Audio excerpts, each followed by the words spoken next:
I want to thank everybody for coming to our Comprehensive Plan Steering Committee meeting today. There should be a number of items in front of you, a copy of the agenda. Next to that, there should be an outline of the actual draft comp plan that is starting to come together. That's really the main document that we want to have you guys take a look at today and probably give you a little homework to provide some feedback on that over the coming weeks. And then the last item is the Big Ideas map. We're going to spend a little time on that today as well. Since we're actually televising and recording this, I think it might make some sense if we maybe go around the room and introduce ourselves. Maybe we start with Brad. Brad Wimmer, Fargo City Commissioner. Mike Williams, Fargo City Commission. Wade Klein, Fargo Ward Council of Governments.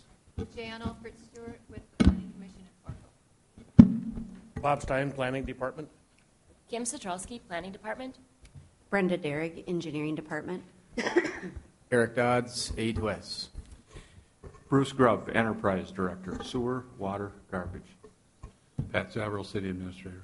Ron Sorbach, Fargo Park Board Commissioner, also North Dakota State Senator. Dan Molly, Fargo Planning Department. Kim Lepetsky, the Health Department. Stephanie Felkers, SRF Consulting Group. Cindy Gray, SRF Consulting Group. Brandon Byers, student at Davies. Dave Pepcorn, Fargo City Commission, and Bison fan. Can we all go back around? Well, Rich Schlegel, Fargo Planning Commission, and Gopher fan. Oh, boo. I'm Rocky Schneider with the Home Builders Association. I have a degree from both U of M and NDSU, so I'm safe either way. Can't make up his mind. Jim Hinderacher of the City of Fargo Planning Department. And again, welcome to today's meeting. I want to talk a little bit about where we're at today in terms of the schedule. We started back in February, March, and really kicked this off in April. But right now we're at the planning phase of the comprehensive plan update. We've actively engaged in some baseline technical information gathering. We've held a couple of meetings with the public and are now starting to take that information and start and analyze and actually start to write the plan.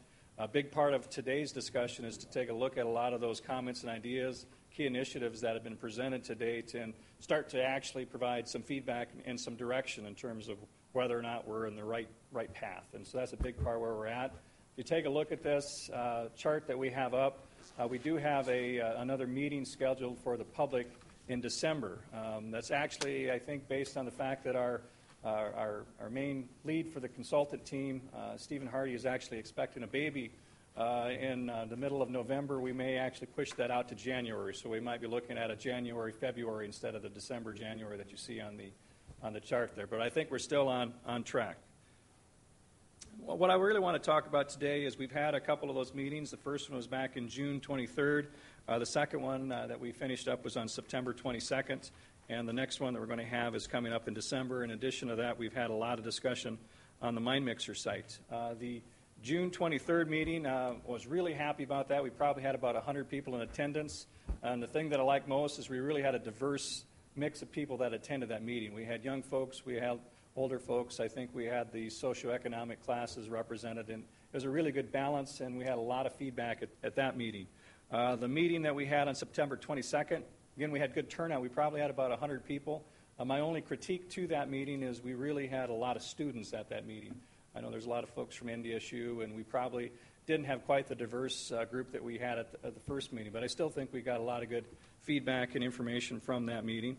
The Mind Mixer website, I think, has been a fantastic tool for us. We probably had about 50,000 hits on this website to date, which is pretty amazing when you think about that as a tool. Right now, we're in the stage where we're asking people to participate in the key initiatives and start to vote on those key initiatives that have been formulated. And that's what I would talk a little bit about kind of moving ahead here. In terms of the vision, we've got a lot of ideas that have come forward in terms of underneath the vision category. And those leading ideas right now, we've got 1% of the projects should be dedicated towards the arts. It seems like throughout this entire process, we've had a lot of folks from that are very interested in arts and culture, and there's been a lot of emphasis on that.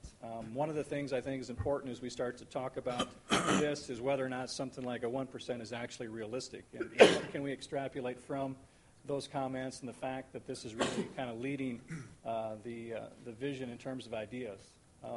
Talks about honoring a diverse middle class and the importance of that.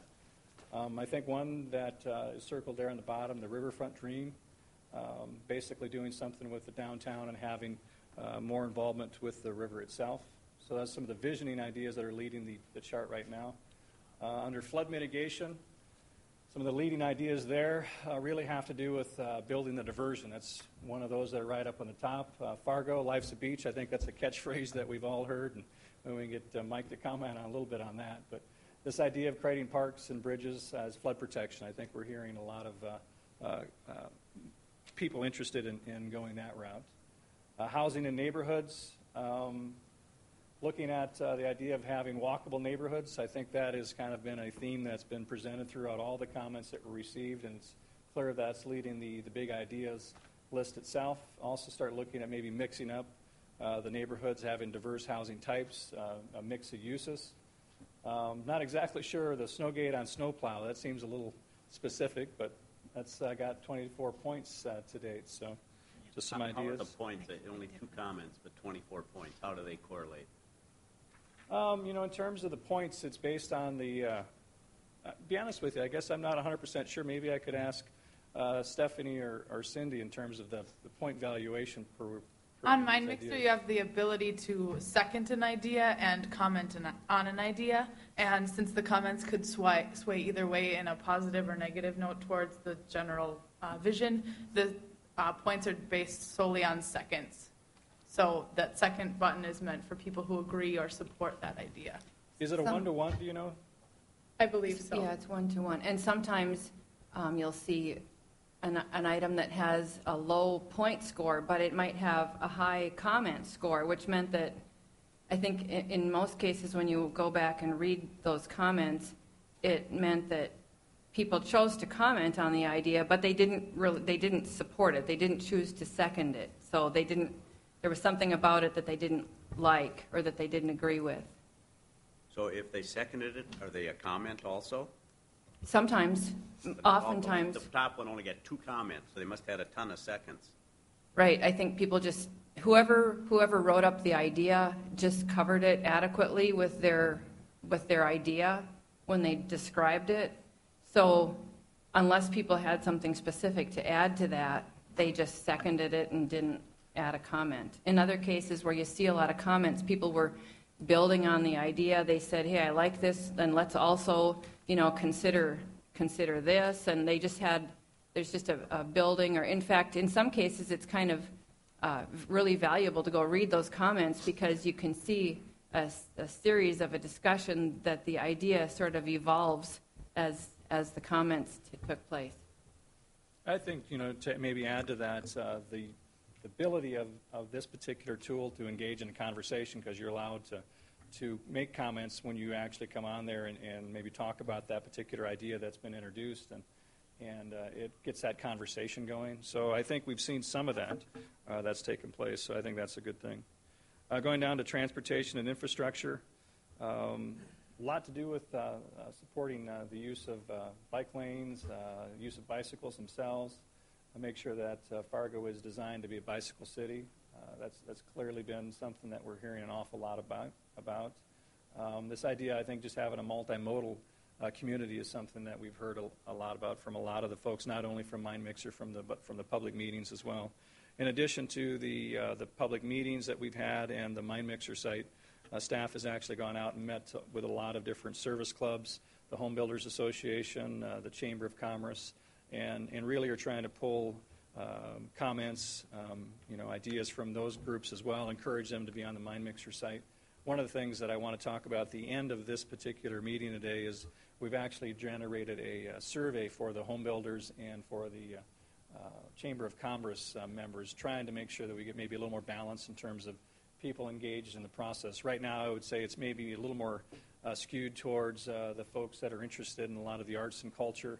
Maybe more of the academic folks have been involved in the process and a little less so on the business side. And I think it's important to make sure that we kind of try to reach out to those various groups, and I think that survey should probably help us with that. On the economic and development, the leading idea is there.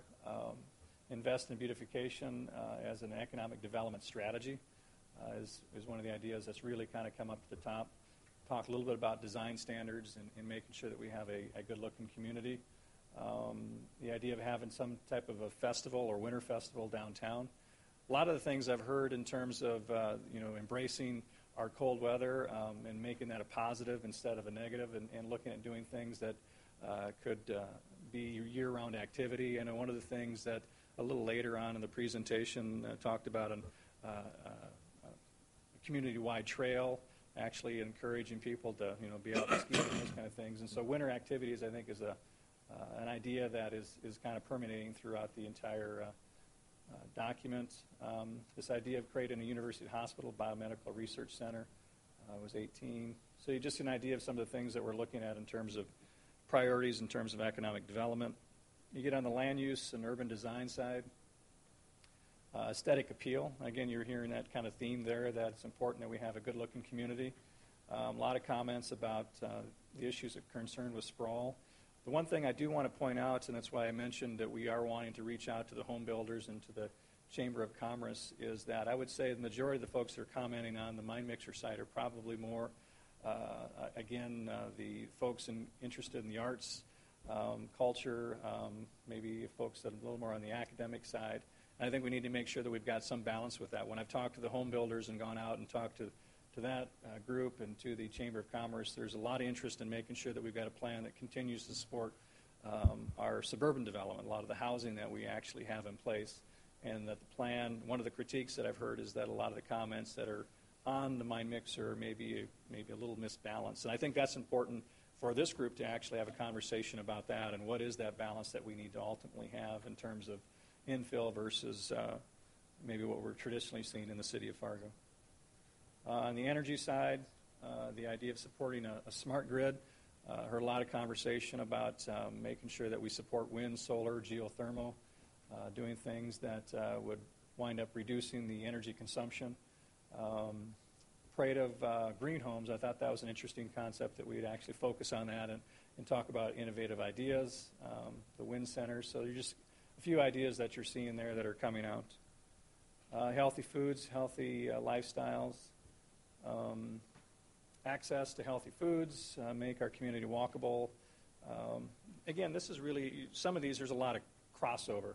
Start talking about healthy lifestyles. I know when we were talking about our newer development that we're seeing, we want to make sure that we've got good trails, good connections, that it is a mixed-use type of development that allows for people to make those maybe short errands instead of using their car, that they can use a bike trail or a walking trail, those kind of things. And so it's pretty apparent that those ideas are kind of leading the chart. Natural resources and environment, so some of the ideas that are kind of on the top. Natural playgrounds at the schools. Right now I would say most of the playgrounds that we have, it's really, we mow everything. And we're hearing more about the idea that it's maybe important to have more natural plants and natural vegetation. The last,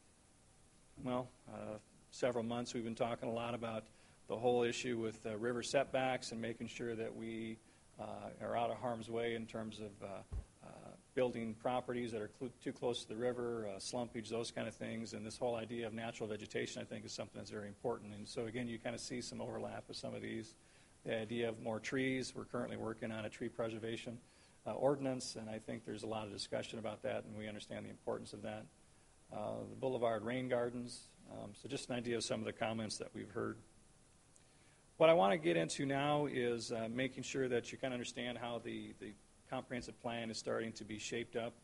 We have the vision is really the main goal for the city of Fargo. Then you've got these guiding principles, and then it moves into the big ideas, and that's partly where we want to get into today and hopefully have some good discussion about that and these key initiatives. So in terms of the framework for the plan itself, again, the vision statement, in 2030, Fargo will be a vibrant and sustainable city with a high quality of life, robust economy, and a welcoming community atmosphere. And then the guiding principles that have been formulated today. And again, we presented this at the last steering committee meeting.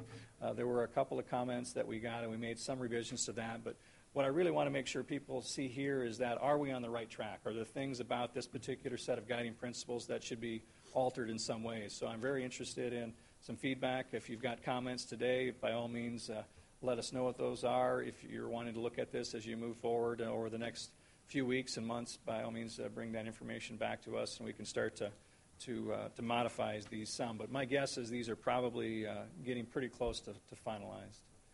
I want to move into each of the guiding principles itself and talk a little bit about those, and then the key initiatives that go along with those. Under water and environment, I think permanent flood protection is right at the top of that, but we want to ensure there's a quality and supply of the water through water conservation, the idea of being able to celebrate the river, and integrating sustainable rainwater management techniques throughout the entire city, and looking at it as a natural resource that we want to preserve. And so that's that key principle dealing with water and the environment. And here, when we start talking about the key initiatives under that particular category, permanent flood protection, right up there on the top, green stormwater infrastructure, watershed management.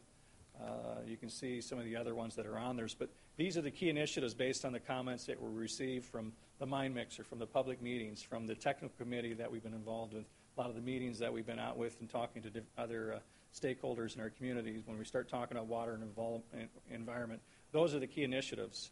As I work through a lot of these, when we wrap up this portion and we kind of have more of a discussion segment itself and looking at the big ideas map, kind of be thinking about these different key initiatives. Are there things that maybe should be added to this? Is this a comprehensive list? There are things that maybe should be modified within these. We get to energy. Fargo will aggressively seek innovative strategies to support national energy independence. The community will find energy savings through efficient measures and invest in renewable resources for the future. And again, I think we're looking there, water, solar, geothermal, maybe looking at adoption of possibly energy codes to try to make our buildings more energy efficient. Maybe look at the city leading energy efficiency and reduction of emissions. That could be, supporting more slightly higher density, more diversity in terms of land use, so people aren't driving for everything that they've got to do in their daily lives. This idea of smart grid enhancements. So those are some of the key initiatives that have formulated to date dealing with energy.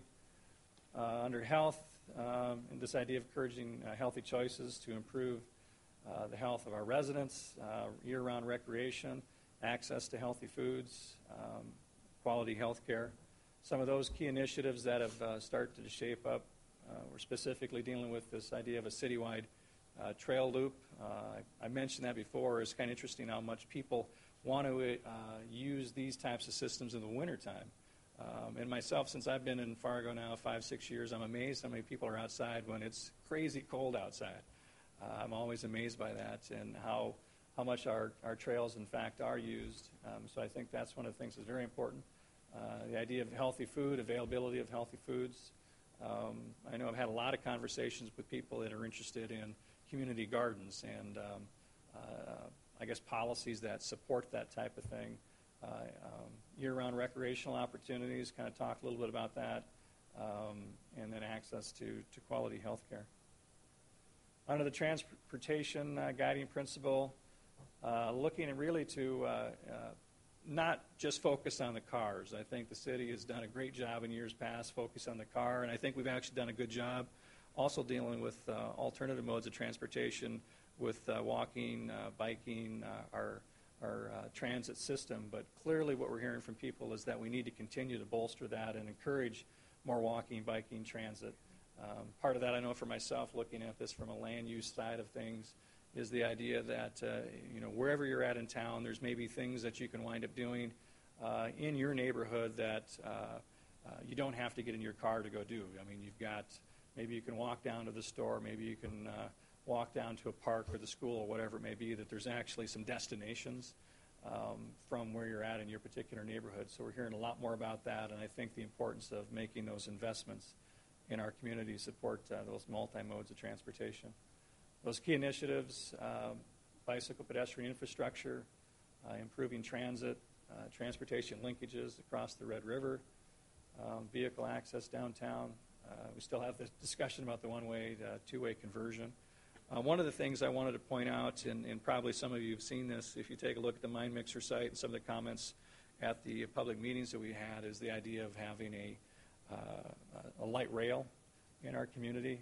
I think it's really probably an out there kind of idea. It's something that I think that communities that have a much higher population base, it probably makes a lot of sense. I'm not sure if it's something that's really realistic in our community at this point in time, but it's the kind of thing that we're hearing from people, the importance of transit. And one of the things I guess that I would see out of that, if we're looking at this from a steering committee standpoint, is that there's an emphasis on the need for public transportation. And maybe that means that you have your metro services where the pickup times are instead of every half hour, they're every 15 minutes or whatever that may be. But those are the kind of things that, based on the comments that we're seeing and hearing, what should we ultimately have in terms of some of these key initiatives in our transportation plan? Again, I don't really see light rail as probably something that's realistic in our community, at least at this point in time. But what does that tell us when we start to hear people talking about those types of big ideas? On the economy, Fargo will build on an agriculture-based manufacturing. It's really kind of continuing that heritage that we've had, but also looking at the fact that we've got our 3 universities in our community, and that we want to be a cutting-edge creative economy as well, and making sure that we continue to educate and retain that workforce. I think that's something that's very important in terms of a guiding principle. Some of those key initiatives, again, amenities and beautification as an economic development tool. It's attracting those businesses in our community. It's making sure that we've got a good workforce, but it's also making sure that if you've got those employers that are maybe from a larger firm, why or how do they want to live in Fargo? Do we have those amenities that are attractive to them or their spouses, their families, those kind of things? Incentives, workforce training. Had some discussion about redevelopment of the West Acres commercial area, and making sure that we focus on technology infrastructure as well. So those are some of those key initiatives. Neighborhoods, infill, new development. That's really getting into that whole idea of land use. And I've really heard a lot from people that this idea of infill is extremely important. A lot of great comments about our downtown and how vibrant that's been. A lot of the folks that have attended the public meetings, a lot of younger people, and where they're at in their world right now, I think they really look at downtown, that kind of living, as something that's very exciting. But when I've talked to the home builders, we want to make sure that we're not forgetting about kind of our housing base.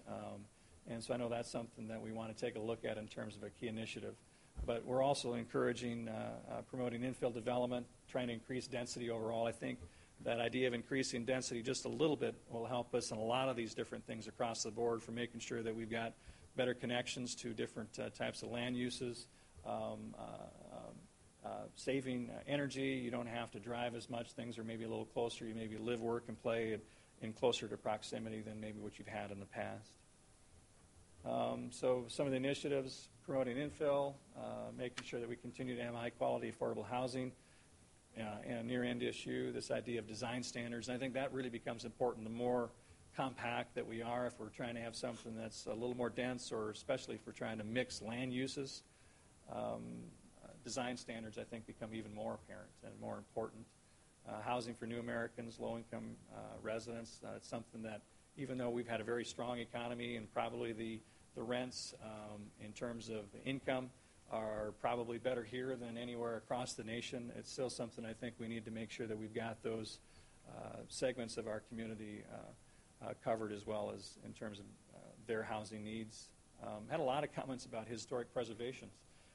People are very, very prideful of the older neighborhoods in our community, and they want to make sure that we continue to support those older neighborhoods. Had a lot of comments from people that were maybe on the north side of town, and to some extent they're concerned that it seems like everything that's happening in our community is south and southwest, and there really isn't anything going on in the north end of town, and we want to make sure that we're not forgetting about those neighborhoods. And quality new development. Again, that's one I'm probably hearing from the home builders, that we want to make sure that we still continue to support new development, and that it be of a quality development as well. Arts and culture. I'm really amazed at how much we've heard about arts and culture. I would say that's one of the major themes that we've heard from people that attended the public meetings, and especially on the Mind Mixer. about the need for more public art exposure. This idea that we're going to try to foster a better relationship, I think, between artists and our community, and make sure that we incorporate that into a lot of, I guess, city projects. Those key initiatives, this idea of I think, fostering an environment that supportive of public art, festivals, cultural events, public gathering spaces, access. So those are some of the key initiatives that have come about as from the arts and culture. With that, what I really am interested in doing, and kind of moving down to the group conversation, big ideas, and plan outline in your agenda, is if we want to grab our map, the big map, and I want to do less talking and hearing more from the group. I think where I'd like to start, though, just following the agenda, if you take a look under the big ideas, the first one that we have is permanent flood protection. This one's a little hard to map, but if you take a look at the map, we've got some things shown in terms of I guess it's our interim flood protection, or we're showing on the south side of Fargo, kind of following Drain 27 down to 64th Avenue, crossing the interstate, and then following more along 76th Avenue on the south side. What I'm really interested, I guess, from the group when we start talking about permanent flood protection, from my mind, I think a lot of this stuff is already happened. There's been a lot of work on permanent flood protection, and so what I'm hearing from citizens is that that's a top priority. Maybe number one, we were talking about the diversion. We need to make sure we keep that in mind as our number one strategy. Number two, looking at certified protection of 42.5 feet. I think that's probably something that's extremely important. And this idea of real protection may not be certified, but you're getting levees that are maybe up to 40, 41, and so you're not scrambling as so much when you're dealing with a flood event. This idea of having a good, strong emergency plan, the whole quick deployment. We want to get out of the sandbag business itself. But I guess the element I'm kind of interested in from this particular group is how much should the comprehensive plan really look at our long-range flood protection strategy. One of the things, I guess, that I ultimately see with this is that there is some phasing that's necessary. We can't buy out all the homes. We can't get certified protection immediately. And could we or should we look at some things within the comprehensive plan that address that issue? In my mind, I think a lot of these things will probably be answered by the City Commission in the next few months. I know we just looked at adopting setback standards from the rivers and from the drains. And I think in the next few weeks, the coming months, we're probably dealing with some of the elevation standards and those kind of things. And I'm kind of curious to what extent we should maybe look at having the comprehensive plan address some of those issues. Maybe it's more of dealing with phasing, because we can't buy out every single home along the Red River. We just don't have the money to do that, and the phasing of our flood protection. So with that, I'd like to open up the conversation on that particular issue. Pat?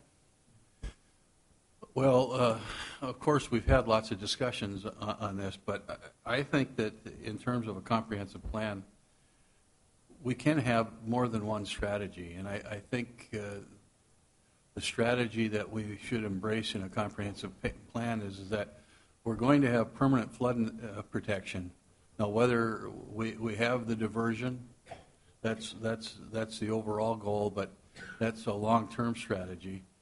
And like you say, as we phase it. But the other strategy that we're also looking at is, and it complements the diversion, and that is to elevate the protection along the river and along the drains to, one, have what we call real protection, which may not be up to the level that FEMA eventually will get to. Right now, FEMA is going to elevate the 100-year floodplain to 39.4, and that'll be done within the next 18 months. There's enough information out there that's been done through the hydraulic work that the Corps has done to suggest that a 100-year event is actually 42.4. And so in terms of moving ahead, our strategy is let's get to that 42.4 or 42.5, so we're a tenth of an inch higher than that, so that as we go forward in the next 10, 15, 20 years, and FEMA comes back and remaps the city again, and they get up to that 42.4, we're already there. And so how do we do that? And some of it's in the implementation. We've talked about that. The implementation is we buy out homes where there's some weakness in terms of elevation, soil conditions, that sort of thing. In terms of planning for new homes, we have to come up with strategies that would coincide with neighborhood parks and drain areas that they can use the dirt to elevate the lots so that they're at that higher elevation, and it's not so costly that the home builders go someplace else because we're in a competitive market. And so if in fact we can't get a diversion, we're still going to be at that higher elevation, and we still will then have the community the ability to continue to grow. And Mike's right in some regards. The infill is part of it, but also going forward, how do we mix the strategy of the free enterprise system doing what they do, but make sure that when they are taking on some risk in terms of development, we get them to the point where they're elevated so that we're not doing future buyouts. I think that's some great comments. Anybody else? Maybe one of the commissioners? Well, we've discussed this, and Pat's exactly right. There's near-term protection, and there's real protection, certifiable protection. Our city commission goal is 5 years, that certified protection, to avoid the cost of flood insurance for our residents. And it's a tough task, but that's our goal, and we're going to get there, and phasing is important. And, as far as home builders go, the biggest part of the market, I think the growing market right now, has been the mixed or the multi-family homes. And the single-family homes have kind of dropped off, or at least not risen to the level that they've been for the next few years. So, question is, how can we keep our contractors busy? And I think it fits well with infill and energy efficiency, where retrofits are a real possibility for making existing homes more energy efficient, so that saves the residents more money so they can afford a home because their fixed costs are less, and there's some real opportunities there. And I also agree with Pat that we want to keep the new developments going, but I think where we choose to incentivize or where we choose to promote that type of development, I think we can analyze our own policies and see if we can't do that in a targeted manner that works in an incremental way, so we don't expand prematurely but still continue to grow. I think right now some of our policies are conflicting with our goals, in that across the board 2-year tax exemptions on homes are something they've done in the past, where they put it in a specific geographic area, and then another may be where we choose to finance special assessments, because it's more expensive to buy the land closer into the core, and some of those are working at a disadvantage. So to encourage more of that type of development, maybe we can target our. But I don't think we should lose sight of the big picture. If you want to talk about it again, the big picture is that our growth area is going to be defined by where the diversion goes. Mm-hmm. And so, I mean, in a lot of ways, we could talk about infill being that area, not only what we have, but where the diversion may go and where that route is, because that's going to, and we've talked with the planners a little bit about the diversion, the impact of a diversion on Fargo's footprint and population. We can double the size of Fargo within the footprint of that diversion. And so, I mean, looking at a 50-year plan like this, that's what Fargo could look like. And so then, how do we make it look the best it can within the confines of that geographic boundary? And that's right. In our current, we have 43 sections of land right now, and our current density is 3.6. And our stated goal in our growth plan is 10 people per acre, which is about like our core neighborhoods. When you look at Clara Barton or Roosevelt or Horace Mann, it's about 10 people per acre. And if you extrapolate that out into the 43 sections to get 250,000 people, we'd have 9.6 people per acre. So, like Pat's right, we've got to define territory where we can accommodate the growth that we want in the footprint that we have now. And when the diversion's in place, we're going to have more room. And what's sort of interesting, I've asked the planners to take a look, and this was way back when we started doing some of the diversion work and where it should go. If you take a look at our densities right now, our densities are the highest in North Dakota in terms of an urban community. In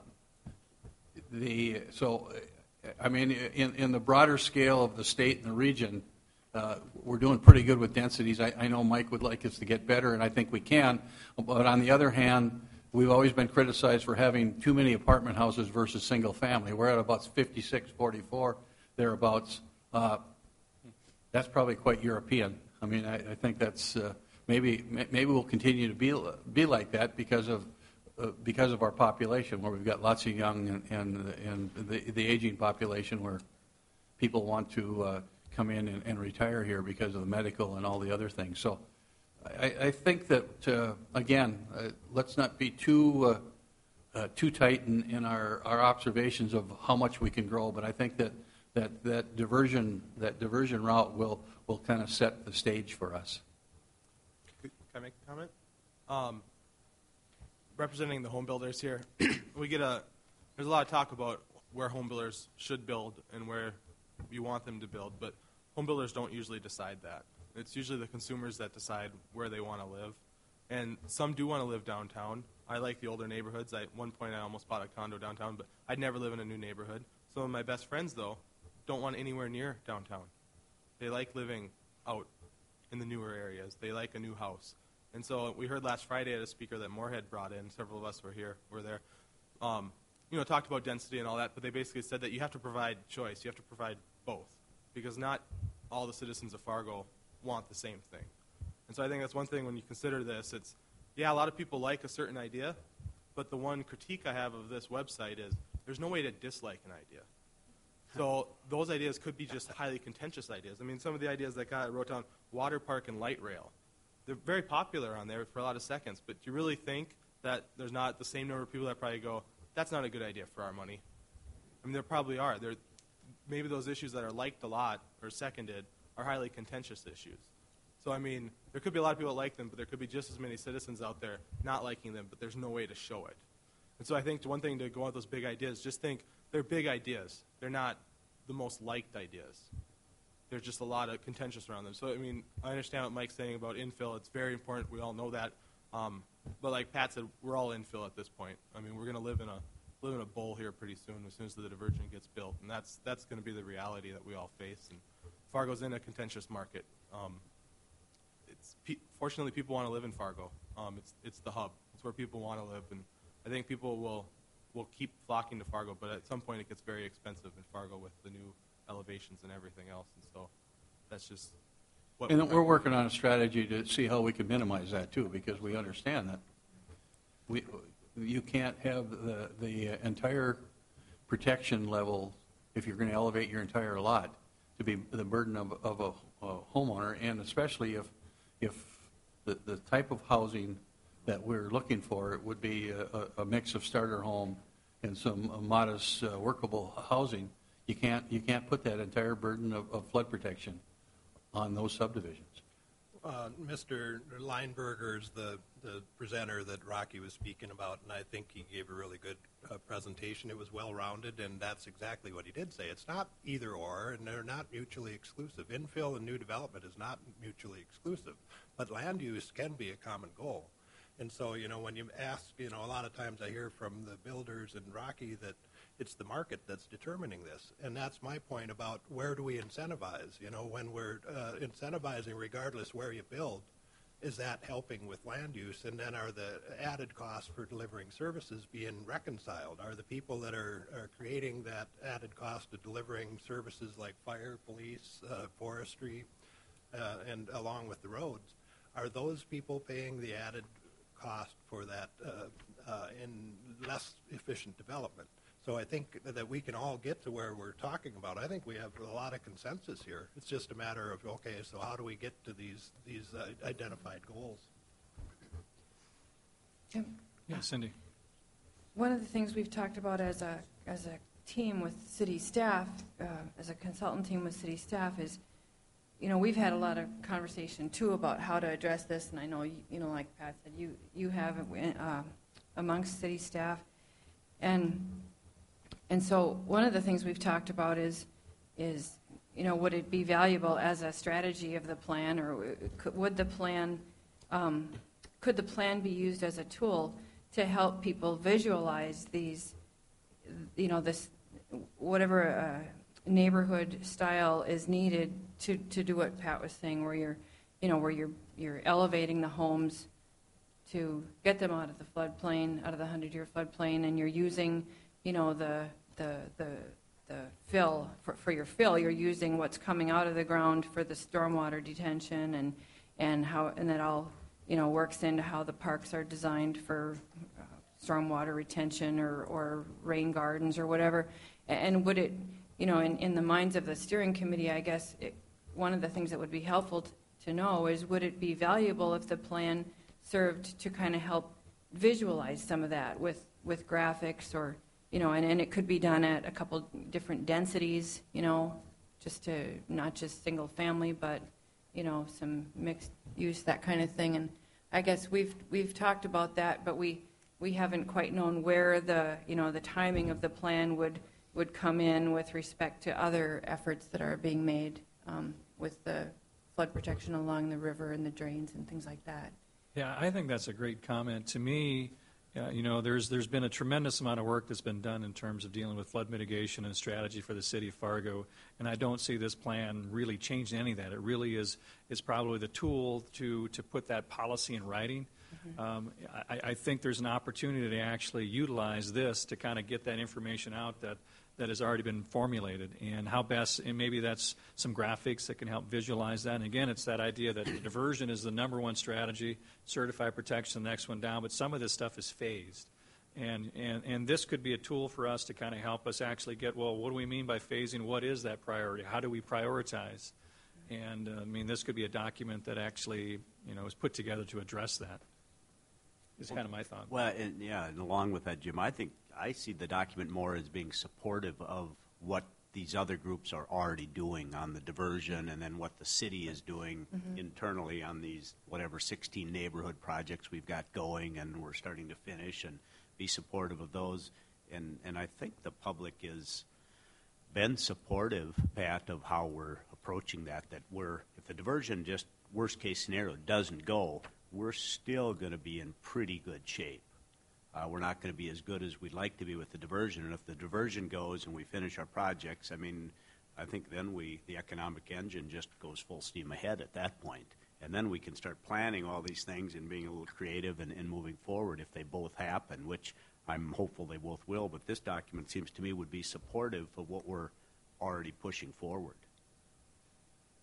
Well, maybe what the plan could do would be to look at the difference and make support for diversion, because if there is an diversion, if you look at the dotted red line here for the city of Fargo, it appears that there's not much left to develop. If you have your line of protection, as it's outlined on here, you really are down to a very little amount of future growth. And West Fargo obviously is quickly developing its flood protected area.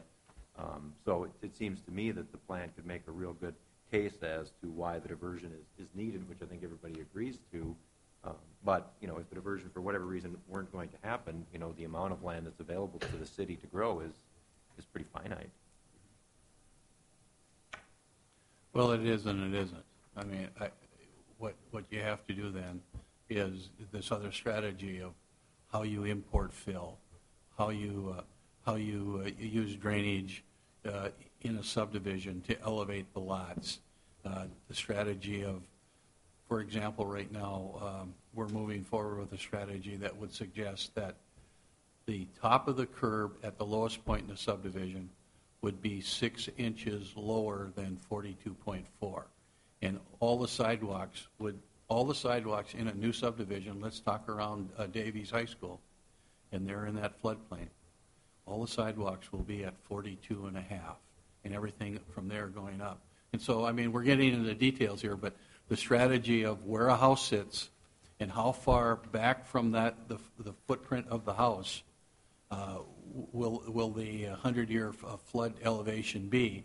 Right now it's 25 feet. We're talking about 20 feet or something like that, so you don't have to have as much fill. So, I mean, if that's the case, Wade, we can move into these areas that we see right now as being somewhat compromised by water, but we could move into them, but we have to do extra work. But then that gets to what Rocky's saying too, is that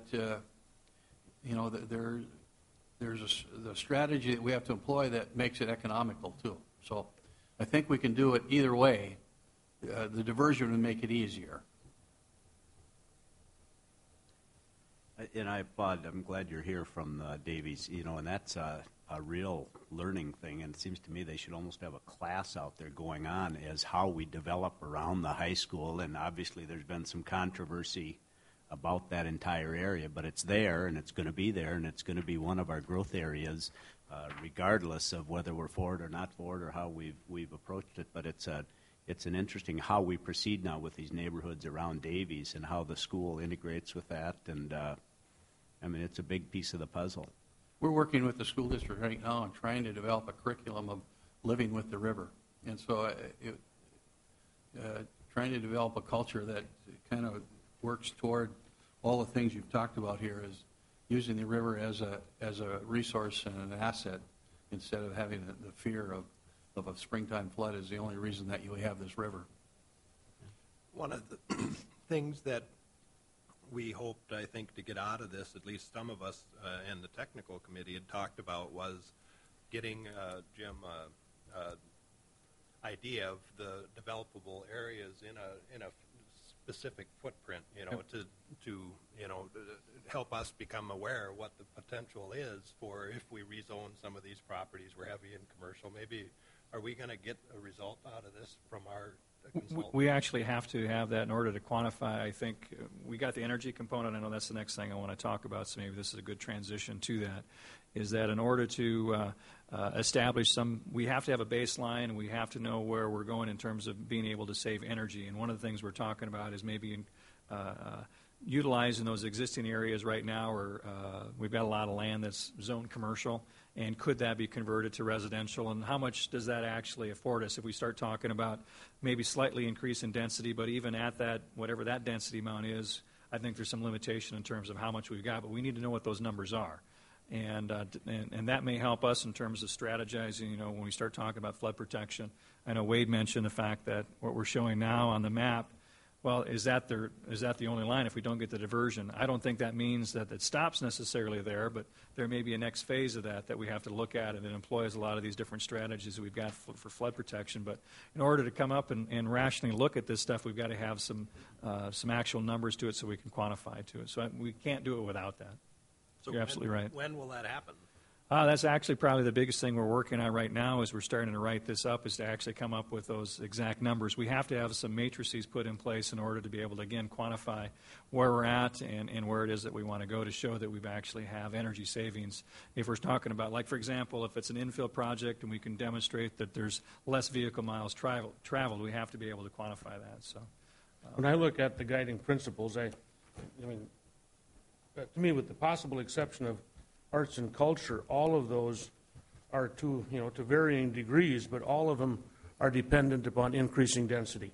I mean, that has to happen if we're going to accomplish 6 out of the 7, and that could take a lot of different forms. It doesn't mean that you quit building single-family homes on single lots, but Cindy, I like your idea about maybe trying to put that into a couple different scenarios, because we're going to have to, if we present that, it has to translate into energy savings, improved health. There has to be some compelling reason to do it, other than we just need to get people closer together because we've got these other factors going on. But if we can do that, I mean, I think that is something that we have to, if we're going to follow the guiding principles, I think we have to go towards more density. And one of the things, like when we're doing our transit 5-year plan too, and what we asked our consultants, Dave's on that board too, is to give us some scenarios too. So if we choose to invest more in transit, how much more ridership could we get, and what might be the return for the residents. So I think, the same thing is, I think it'd be nice to have a couple different scenarios for the type of density that you're shooting for in that infill. So, if it's just status quo and get 3.6, that's one number, how many years out we have. And if it's to improve to 5, that's another number. And if you want to improve to 8, that's another number. But I think that, it would be good to run those numbers because we get what we plan for. And then we'll see if, where we get the most bang for our buck. Yeah, that's one of the things we take a look at in the body of the outline here. We actually talk about developing those scenarios. So if you've got some what-if situations, if you did increase density by X, what kind of savings could you wind up extrapolating from that versus if you just had the status quo. So I think those things are very important.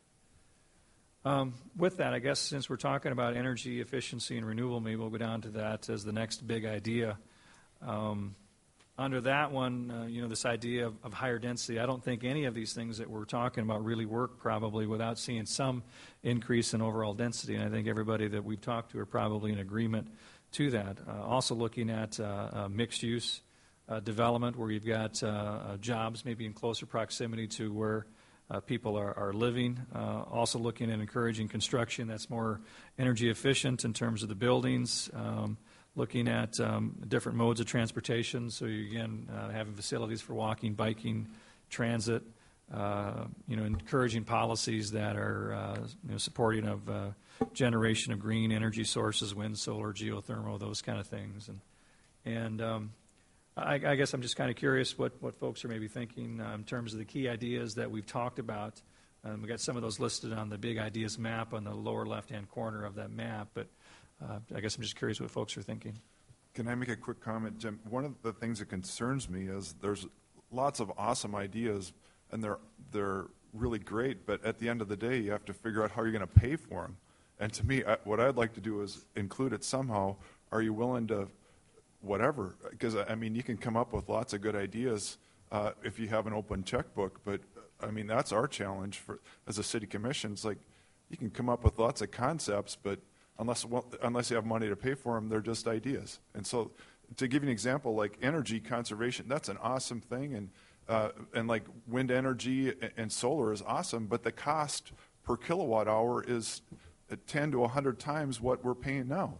And so I don't know if you follow what I'm trying to say, but to me, that's the bottom line for us is, sure, we'd love to have a windmill, but if it costs 100 times more for us as a city, that's not a good buy. So that's, I hope I'm getting my message across, but that's a concern for us. That's what they call metrics, and that's one thing BNIM is really good at, and the technical committee said that's what I expect out of this, too, is to be able to weigh those, and whole cost accounting. So, like, for instance, we learned that our residents are spending more on transportation than housing. Right. So if we can do transit and more dense walkable communities, if they can save $10,000 a year, they can afford a higher cost of a house that's higher energy efficiency, but still saves some money. So I agree with you. That's what we want to get to.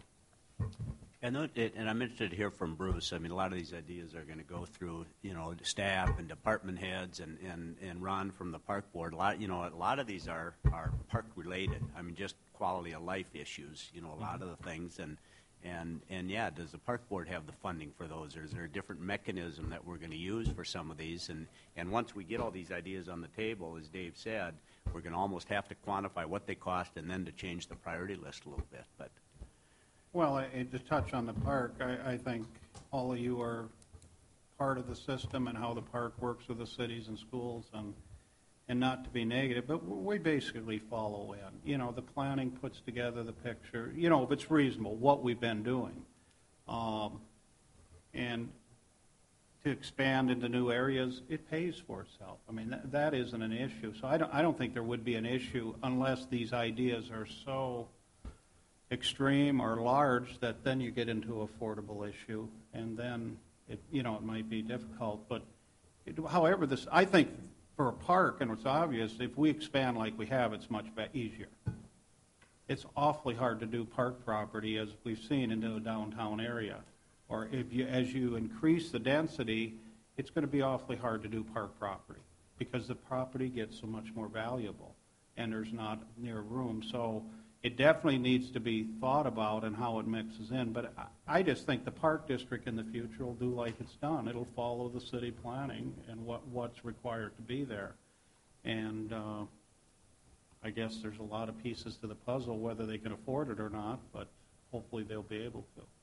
Ron, that's one of the questions for embracing the riverfront and backing away, so that does create some more green space.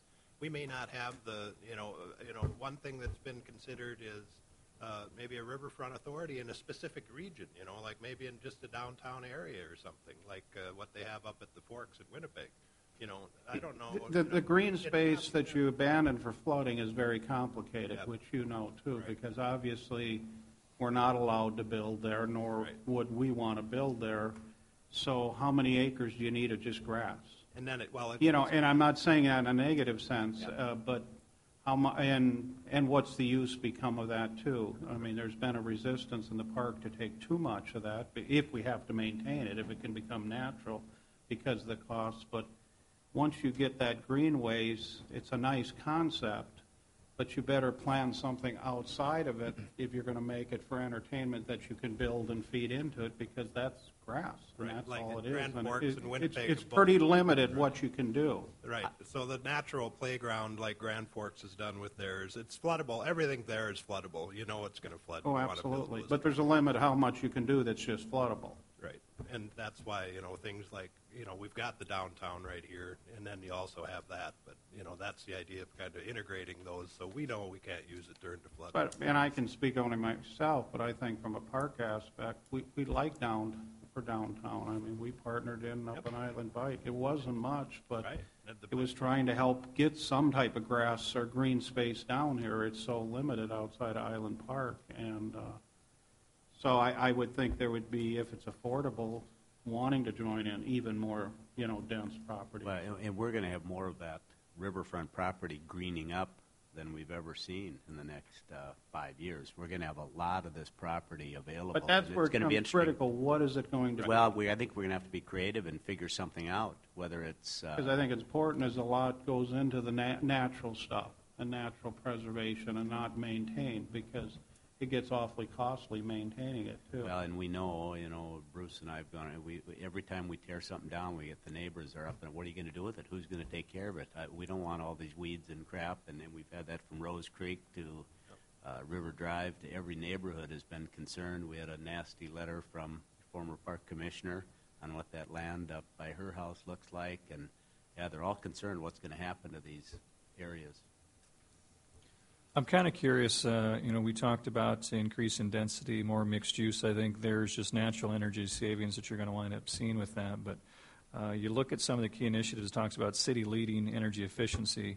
What I'm thinking about there from a policy perspective, and ultimately that's what we're talking about with this type of document, how supportive or do we want this document to deal with like energy codes, those types of things. To me, when we talk about the city leading energy efficiency, that may mean that every single building the city builds, we want it to be as energy efficient as absolutely possible. Better insulation, better windows, better construction quality, whatever that may be. Part of the question I'm curious about is how far should that translate down? Do we apply that to commercial buildings, other maybe institutions that are out there, and then ultimately talking about apartments and single-family homes? I know the one of the real concerns is that just any of these types of things that you put in place, well, it increases the cost of a home. If we've got something that's maybe this idea that maybe homes are getting a little smaller. I know Mike mentioned the fact that a lot of the household budget is spent on transportation, so maybe if there's things put in place where your household transportation costs are a little less through the things that we're talking about, maybe that would offset if you had an energy code that said you had to build better single-family homes, better, more efficient homes, those kind of things. And it's trying to find that balance between policies that we set up here and what I'm likely to hear from Rocky in terms of the cost of homes by putting in better windows or more insulation or whatever it wind up may mean. And how much should this policy that we're talking about here encourage that type of thing. What I ultimately see out of this, if you got a policy that says that, that could be a situation where if the city commission has an opportunity to adopt an energy code, this would support that, and they do that suddenly. Does that increase the cost of an entry level home by $5,000, whatever it may be? Is that too much? Are we taking people out of the home market? By that, I think, is trying to find that balance. And so I guess I'm kind of curious what the committee is maybe thinking about those types of policies. Actually, that is one of the areas that we can quantify due to the Energy Efficiency Extension Service at NDSU. Carl Peterson and Ken Hallavang have been doing this research. And Fargo and Grand Forks have adopted the most recent energy codes in this last year. So that's some progress we're making. But just an example for Dave, in Fargo, our average kilowatt hour is 6 cents. This is their NDSU extensions information, 6 cents a kilowatt. Minnesota's 8 cents a kilowatt. Their average resident uses fewer kilowatts. Their average bill, even though it's 2 cents more, is $20 less. So if you just multiply it by the homes, they would save residents $7 million just with a 20% energy efficiency. And then, as far as the cost, there is an added upfront cost. But then if your energy bills are $240 a year less, that's more you can pay on your mortgage for a house. So, it's no panacea, but at least it's some things that are measurable along the lines you talked about. The main problem I have is starting to mandate builders to do stuff. I think that we have to be very careful when we start as a commission making rules about, because it increased the cost of a house. And we're in a competitive market with the other cities in the area, so that's my main concern. But I do think we as a city can lead by example when we do new construction as a city to use ground heat and things like that. But I think we need to proceed very carefully when we start saying you have to use this kind of window, this kind of insulation, because it increases the cost for builders, and then that affects us indirectly. So, thanks. One of the things that's going on right now is, she's not here today, but Danny German, one of our interns, was on the Passive House project at NDSU, and they were chosen by the University of Minnesota to put this project together for the park system, and then they were at the state fair. But anyway, now that same professor and their architectural departments asked the city if they'd like to consider maybe picking a house or two for a retrofit Passive House project. And, so then again, there's a demonstration, what would happen, what kind of return do you get? And those are the type of examples where, like you said, the market demands it pretty soon if you can prove it. I'd like to make a couple of comments on that. I always make kind of the joke, but it's kind of true. In North Dakota, you don't have to tell us to build a tight house. I mean, with the drafts that we get in the middle of winter, if your home's not built well, you're going to notice pretty quickly. And I think, fortunately, we've all done that. And you mentioned the Cass County Extension Service. They did a survey on actual output of what buildings are built. I know I was kind of hoping that someone from the city, maybe Mike or another commission or the whole commission, would respond to the Forms editorial last weekend. Actually, I'm going to, because good. It's true. Because, well, the Form really, they took this policy survey that came out, basically ranking North Dakota last for energy efficiency. And a lot of it has a lot of merit, but a lot of it doesn't, too. There's problems with that. They rate just the policies, not the outcomes. And in North Dakota, when it's 30 below, you have to build a pretty good house to stay warm. I mean, that's pretty obvious. You don't have to tell a builder that. You don't have to tell a homeowner that. And unfortunately, that survey didn't measure the outcomes. The Cass County Extension Service has measured the outcomes, and Fargo particularly does very, very well in that. Right. And it should tout that very, very good outcome. Right. And as you mentioned, we've adopted the most recent building codes and energy codes here. There's only 20, we're not the best, but there's 20 states that have done it. Yeah. And there's some that have gone a little bit further, but we're in the top 20 states. That's pretty good. Doesn't get a lot better than that. The new codes aren't out yet. Fargo should really tout this. We're very, very good at this. And I think my industry takes a lot of bashing over this, and the forum bashed us over this. And I know if we responded, it just looked self-serving because they called us that. So I was really hoping the city, because we worked well with the city on adopting the latest building codes, and we try to build very good homes, and homeowners demand it here. So hopefully there does that. But we do have some problems with increased costs of building energy-efficient homes.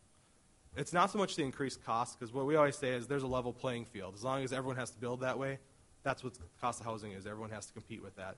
So at some point you raise the cost. The affordability on the lower end gets tougher to buy that first home or whatever. But if everyone has to do it, everyone has to do it. The problem is that you don't get the value for it. The banks aren't very good at this. The appraisers aren't very good at this. If you have two homes next to each other, one is geothermal, one doesn't. The geothermal costs, I don't know, $20,000, $30,000 to put in. You don't see that in the value of the home. On the market, those homes will sit for the same price, and maybe someone will like the kitchen better in this one than that one, and they'll buy it. And that's really the problem with energy efficiency. The only other problem with energy efficiency, and I think Ron Strand has made this point, who's the inspections administrator here, is there is eventually becomes a negative with energy efficiency homes.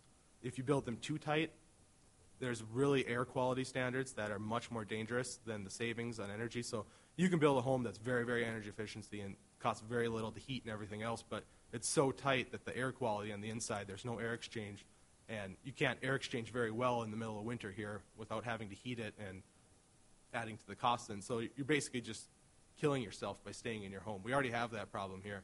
The air quality standards in our homes during the winter are horrible. So on any nice days where you got the sun shining, open up your windows and air it out a little bit. But that's another problem that we face. And it's an emerging technology, and our suppliers, some of our builders are aware of the materials that are better now. Like Rocky said, that air exchange is key, and vapor is a bigger deal than CO2 they're finding. But there are technologies available at certain price points to do that air exchange. And then I am responding to the forum because they should have mentioned that Grand Forks and Fargo have adopted these most recent energy codes, and it's not fair for us to get lumped in with the rest of them. Can I just add one more thing about this topic, and then you probably want to move on? But I just want to get the LEED certification about the buildings being environmentally positive. The example is the library. I mean, you can get to get the highest level with LEED certification, it's astronomical, where you can still use a lot of those ideas and incorporate them and not get the certification. So the one thing you have to be careful of is not to get so carried away with trying to get the highest level that it's not economically viable, especially for us as a city. To use the ideas is not as expensive as to actually get the full certification. So it would have cost $70,000, they figured, to get the certification, and instead we put it into the building with commissioning after the fact and to get it to work as a system. And then they make improvements every time. The new fire station was commissioned, pre-commissioned and post-commissioned. So but that's you were involved, and it's like it was a good example of there's lots of great things that we've done as a city, but we didn't. Sometimes I'd rather spend the money well instead of trying to get what sounds good. So anyway, Bruce Grubb might have done. I don't know. Is there another geothermally heated? Jim, if I could just make a comment quickly. Yeah, Thank you. I don't want to rain on our parade, but frankly, the conversation I'm hearing here at the table, which is why we're here at the table, in fact, really, I think differs from what you've got as a guiding principle, because your guiding principle says we are going to aggressively seek out really strategies to support national energy independence. And I'm really hearing us pull back. And the other comment I'm sorry, I just want to make one more comment regarding our energy policy. It's interesting in that all that we have going for us are key, or I guess they're called our guiding principles. I love our themes. I love our big picture ideas. But frankly, the only one where an adverb such as aggressively, or we're going to be beyond and better and bigger and stronger and more productive, the only area where that is listed is under energy. And frankly, it also sounds like in today's conversation, that's where we're pulling back the most. So I guess I'd just like us to reconsider whether or not this is our most aggressive guiding principle. That one a wordsmith today, but let's just. Well, that's really what this group is for, is to make sure that we're on track, that we're not missing something. I would agree. It seems to me the conversation is maybe backing up a little bit from that. I think we all understand the importance of that, but we want to make sure that we've got a guiding principle that matches where we're actually at. I think one thing is the one common denominator. There's a lot of good reasons for conservation. Conservation is conservative, but one common denominator is the pocketbook, and I think that's what we're talking about is not only just, we didn't put in a windmill in 2006 like Moorhead did because we didn't want to have to subsidize it. Well, now it can cash flow on its own, And so for these projects to be sustainable, one of the things that's very important is not to be dependent on grants and government loans, but to make a business model that's sufficient. So it's very important to get the metrics down, the return, and I don't see that as pulling away. I see it as being able to continue to advance. Rich? Jim, I just wanted to throw out, Mike sort of at least used the word I was going to talk about, and that's conservation, because it seems to me that efficiency and renewable and a number of different other options that we could talk about in this big idea make sense, and they will take time, but we could start today with conservation. And if the city, along with owners and corporations, really embrace the concept of conservation, and I'm guilty as the rest of us probably in not following through on that, but certain lights off. Do all the city's street lights have to be on? Could it be every other? Businesses you drive by at midnight, it's just brighter than bright and no one's in there. Those kind of things, that doesn't seem to be that it would be a lot of cost and might have a great return on that investment. So I just wanted to throw that out. Thanks, Rich. I think we need to move on if we're going to get through all of these. The next one we're looking at is strategic density areas. If you take a look at the map, that's the circles that you see, and we've got three different types. The one that I think everybody can easily identify with is what we're calling the downtown neighborhood, and that's really what we've got in our downtown, but maybe looking at trying to pull that off of just Broadway, I think, is the context in which we see this, that it's maybe looking at if we have the NP First Avenue conversion, are there ways that we can extend that? The other two that we have in place is this idea. The second one is the sustainable mixed-use area, trying to create a situation where it's maybe a little more similar to downtown, where you've got the mixed use that's in place. You got residential, you got commercial. We at this point in time, we've looked at a couple of different areas. One out by the West Acres Shopping Center. There's probably some things that can be done there to make that more attractive and have more of a mixed-use component. Clearly, I think where the Urban Plains, the Shields Arena, and now with the announcement of the Sanford Medical Facility, there's going to be a lot of folks they're out in that area, and I think there's an opportunity to maybe do something that is a little higher density, more mixed use in nature. The one that I'm not 100% sure if it matches up. I'm curious what folks are thinking about. We're identifying the area down there by the Walmart, south of the Microsoft. I know our land use plan in that area is looking at low density residential. There's not really anything that supports apartment buildings, but are there other areas of our community that maybe could support this idea of having more of a mixed use, higher density component to that, and where should that in fact be mapped? The next one down that we have is the actual neighborhood center. What we're thinking about there, like the comments that we heard from some of the folks in the older neighborhood or maybe on the north end of town, there wasn't anything that was commercial related. Are there things that can be supported via this plan? It's still low density, but are there facilities and services that are maybe a little closer by? And so we identified on the very north end of town, where the Madison neighborhood is at, maybe down where the new Davies High School is at, a couple of other areas in town. So what we're looking for here is, are these where they should be? Should they be tweaked in some fashion? I think with that, actually, I want to jump down to the Signature Complete Streets. I think these kind of complement one another. The Signature Complete Streets that we have is think of Broadway. I would say that is a signature street. But we're looking at expanding that to maybe going east-west. If we do have the one-way pair conversion, maybe it's something on NP or something that's on First Avenue. The other area that we're maybe looking at where something like this could actually apply is down by the Shields Arena. I know they're wanting to do something that's more of a downtown kind of feel, and that seemed like a logical spot. The next phase that we have is this idea of active living streets.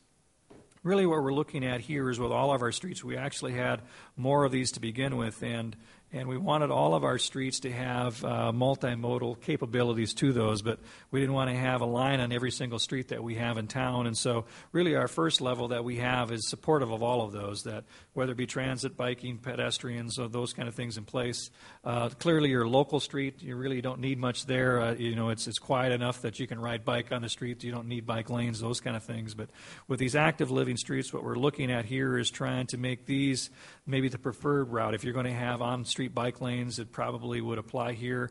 There are areas where we're maybe encouraging more activity out on the street itself, and so those are the areas that are shown here. So we got like Veterans, we've got I guess it's 32nd Avenue, 13th Avenue, Main Avenue, some of these different streets that we have in place, and are we on track with that? So maybe open the conversation up about the density and the complete streets as we have them mapped. I think one of the neat things is Jeremy, our traffic engineer, if you've noticed the bike sharrows, we've got gaps, and it's a 5-year bike ped plan to fill the gaps, and he's filling the gaps. I think he's got half of them filled right now, so it's really amazing. So these types of comments from the residents, I think, have helped inspire some of that. I was wondering, Jim, along Main Avenue, and this comment's driven, basically from a surface transportation planning perspective, but, if you look at the Main Avenue, in those neighborhoods to the south of Main Avenue, specifically between 13th and 25th, I mean, it's, you've got a lot of markets that are developing up, so you just kind of wonder if there shouldn't be some kind of neighborhood center there to kind of key off those neighborhoods in that area. The other area that I noticed, and again, just from surface transportation planning, if you look at University Drive from 13th Avenue to I-94, I mean, you've got a lot of lower density uses on the west side, and as you look at that corridor, continuing to develop, I mean, is that the highest and best use? Mm-hmm. You could make the same argument for the areas along 13th Avenue between 25th Street, and maybe Bickner. I mean, you've got kind of that 70s, 80s style, low density, but I mean, that's a real high generator corridor, so you wonder if that's maybe areas, maybe not for, neighborhood center, but more kind of reinvestment, try to increase the densities in those areas. That's a great comment. And, it's kind of hard to get like neighborhoods say they want to have walkable communities, but they don't necessarily want to have a grocery or a little pub on their corner because they're worried about traffic. And that's something that what Wade just talked about, if you could have those places and build around it in some of these underdeveloped areas, might be a real opportunity. And then those other neighborhoods might say, we want one of those. At a staff discussion, quite often when we get into more of the technical aspects of the whole bicycle car pedestrian conflict, we've struggled quite a bit with the connection between the university and the downtown campus, and what's the best way to encourage bicycles back and forth between the two campuses. And the discussion always goes, well, it's 10th Street and University, but then you've got such high densities with car. Do you really want that mix of bikes and cars on those two streets? And we haven't come up with a solution yet because of the way you have to traverse the tracks. Actually, I've been timing that route from the student union to Cly, and it's 6 minutes on a bike, and if you stay in the left lane, there's plenty of room. But what Jeremy's thinking about is stopping it at 4th Avenue, because then it gets more congested and narrows up. So there might be some potential there with the road that's already existing. But or do we go a block off of each side and make those the bicycle routes? That's one of the things when we were talking about where we should apply these active living streets. We recognize you take like a 45th, that being a major north-south corridor, we're thinking that's probably not where we want to encourage bicycle riders. We don't want a bike lane on that. We actually would like to see them maybe shift over to 42nd, and I know that was some of the thought pattern that went into this. But so that's a great comment about 10th and University. Should those be, those bike corridors? Should it maybe be off a block? But well, I mean, I know there will be a bike lane on 10th Street North when that gets reconstructed next year. And we had to pull our ears off to get the DOT to put that in. So, I mean, I think, that's something that the plan should think about is, are those the preferred corridors? Because once you put that first link there, then somebody's going to say, well, we want the other link. And when they close 10th Street and restripe University, I thought the plan was that then we'd have a bike lane on University. So all of a sudden, you've got bike lanes on the way. On all the policies today, that's really where it's gone. Yeah. I would absolutely agree with you there. Can I make a quick comment on that? To me, that totally does not make sense at all to put bike lanes on our busiest arterial streets. If you talk to bike riders, they don't want to be on our busiest arterial streets. So I don't know how in the world this concept came up with, but it totally does not make sense. And that's just one person's opinion, but I have no idea who's thinking this. I would I would second that to this extent. When we had the India Shoe community discussion as to how we are going to zone that a year or two ago, I vividly remember the discussion of, okay, you've got the expanded India Shoe presence downtown. How do you go from campus to downtown? And I don't know who it was, but asked, could you work with the railroads to get a pedestrian/bicycle bridge that would be probably at an angle, would cost some money, but, and again, not steep or anything like that, but you just buy the right-of-way, and that becomes the main conduit to the two campuses, because I would never, even if I was a seasoned bike rider, go on University or 10th. So I guess my question is, can we look at other options as time goes on? There is a sign pathway that does not use those intersections, and there is obstacles with the rails that way. So that's part of that bike ped plan, and it's already signed. So they have got like 14th Street, and then you go over on this 8th Avenue, and then you weave your way down. So that's already signed for an established route. I don't know how many people are using it. Can I just make one more comment? The whole thing with the Sharrows thing, I live in North Fargo, and now Elm Street, we've got these Sharrow things every 20 yards down Elm Street. And to me, it's an insult to my intelligence to say bicycles can use our streets.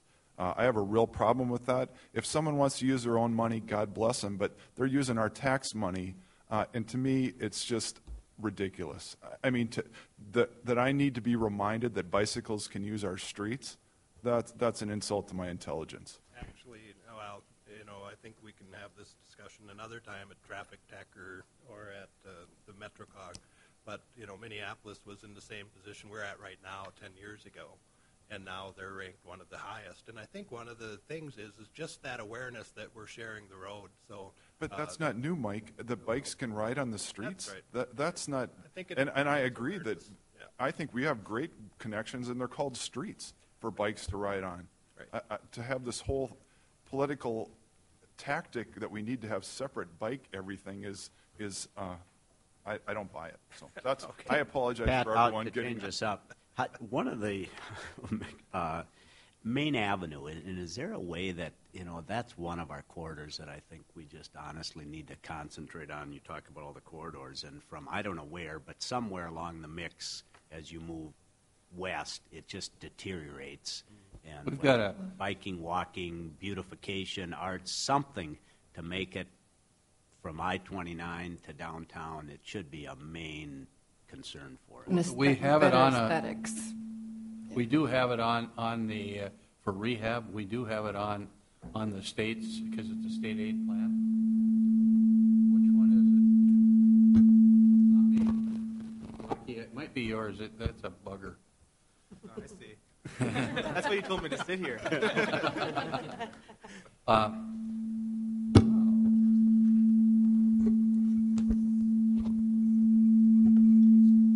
One of the comprehensive plans is to get a new mic system. We do have it on our state aid highway plan, and I believe we're talking from the river to 25th Street as one segment, and then from 25th Street to the University or to the I-29 as the next. And I think we're talking about going from west to east. And it's 2018, I believe, isn't it? There's a corridor study going on right now for Main Avenue in both Moorhead and Fargo that is being administered by Wade. Even think about going over to Moorhead, but that's we lease through our downtown. It looks pretty presentable from the river to whatever, maybe even to 10th Street. It's not too bad, but after that, it goes pretty quick past University. Well, coming with that rehab will come the angst of how you keep businesses open. So that's going to be the difficult task. Yeah, there is. A component of this talks about aesthetics, city beautifications, focusing on the key corridors to our community. The entrance to downtown being Main Avenue, I think, is the primary one. I think that is something that will be an element of this plan, something that's probably very important to this. And as Pat was saying, we are moving forward with that Main Avenue corridor study, specifically looking at a lot of those things. So. And I think one of the things, and I'm not sure how this plan will integrate, but the decision on the one-ways will now come in the next year, I guess. I don't know when we're planning to take that vote. So that's coming, and then I wonder. We'd like to do it in the next 6 months. Okay, and then I wonder if after that, depending on what happens, we may revisit. Would you ever revisit University and 10th Street? Would that? I don't know. That's going to be interesting how, if it's the demise of the one-ways, maybe you revisit those after that, if it's a vote that changes it. It may or may not. I don't know yet. But can we talk a little bit about densities? And get back to maybe a question for Rocky. We talk about mixed-use densities, and we've tried it.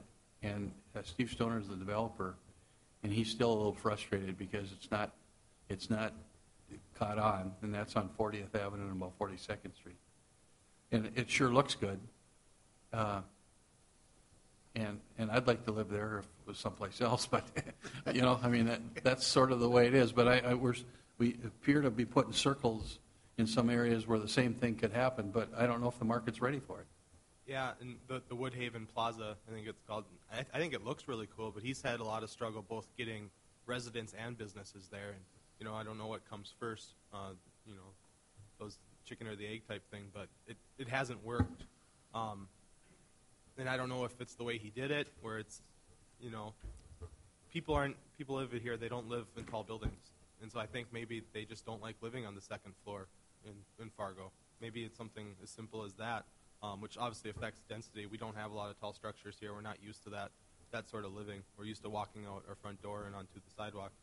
So I don't know why it hasn't worked, but I had a conversation with them about that, and he said that the units hit the market right in 2008 when the economy took a nosedive, and they were intended to be owner-occupied for sale, so only one unit sold. The rest, at least as of a few months ago anyway, had to be rented. So that was the main hurdle that he faced. Just timing was a big factor. And maybe it's not surrounded by enough of these other things we've been talking about. They've worked a little better downtown, but the condos downtown, they're selling okay, but they have not, gangbusters downtown on the condo stuff either. But at least it's surrounded by more infrastructure already, And then to do is already there. To take a step further, if you're not going to have that mixed use, then do you go to the traditional high-density apartment sort of activities? And there, what happens, of course, is that the economy of scale say that nothing less than 48 plexes, where we try to encourage something smaller. And at that, then, if you take a look at some of our highest police call areas, it's in these higher density areas. And, for example, even downtown, we were visiting with the ambulance service here a month ago, and their highest call area is the downtown. And they've had to go to the point where they've had to station ambulances in parking lots so they can respond more quickly. So, there's this density issue we've got to really think through. I think we have a very strong, land is wealth culture in our area as well, too. We all like to own our little postage stamp of the world, of our country, of our state. The idea of going into the more condo-type living situation is a big jump for a lot of people. We didn't grow up that way. Unless you've lived in a big city or have moved around or something, that's not the way you think. Living there is somehow cheaper, and so those high-density areas become, more lower income. That's how it's kind of been associated forever here. And that's a tough thing to change. We're not a big city. We're not made of big city people. We're, some of us are from bigger cities, some of us aren't, but most of us, I think, are from smaller cities in North Dakota that have moved to Fargo. Some people that have come from big cities have a different. Well, if I can just.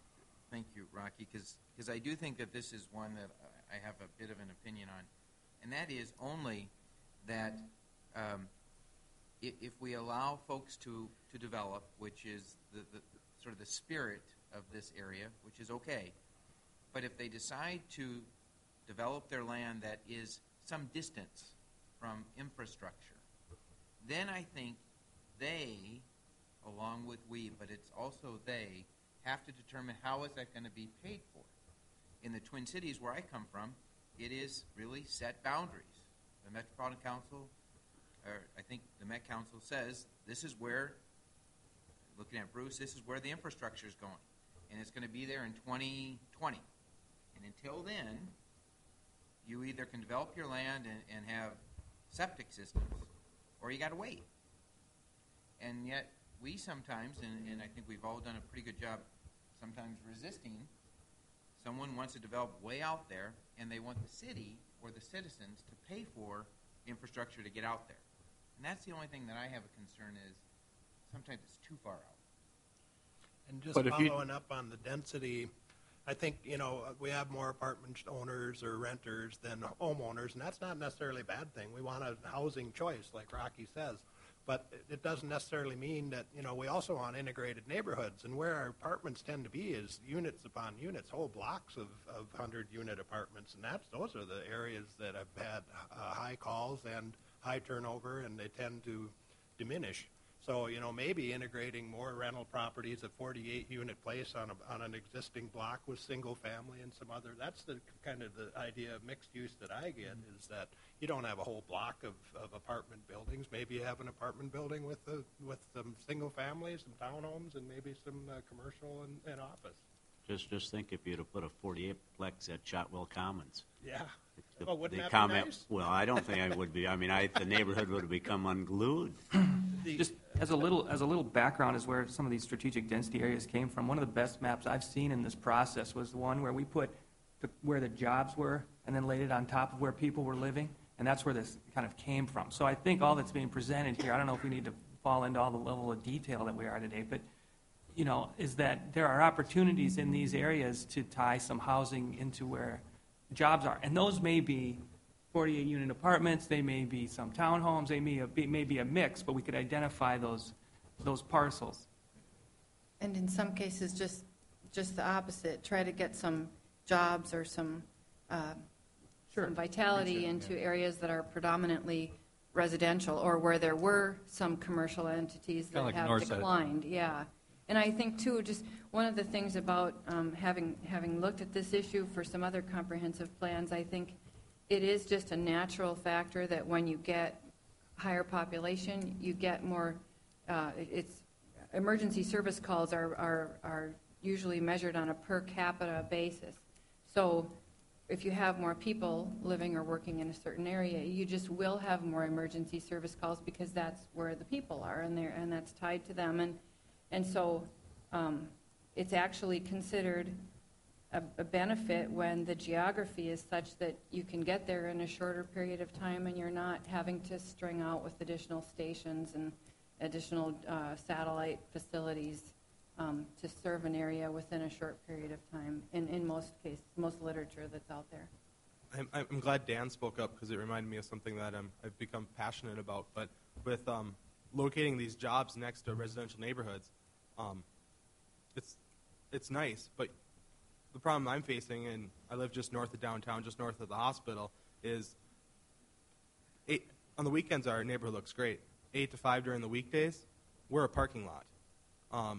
When you have businesses next to residential areas, you're going to have those customers or those employees, and that doesn't make for nice neighborhoods. There's a reason why suburbia had its heyday. It's nice. The streets are clear. We talked about this with biking. You don't want to share your street necessarily when you're biking. You don't want to go on those busy streets. Same in the neighborhood. You don't want to have your street packed with cars while kids are playing, or you're out in your yard. You want to be able to see your neighbors across the street. You don't want to look across, a couple of cars. And I think, basically I'm getting down to parking for this is it's very difficult to mix.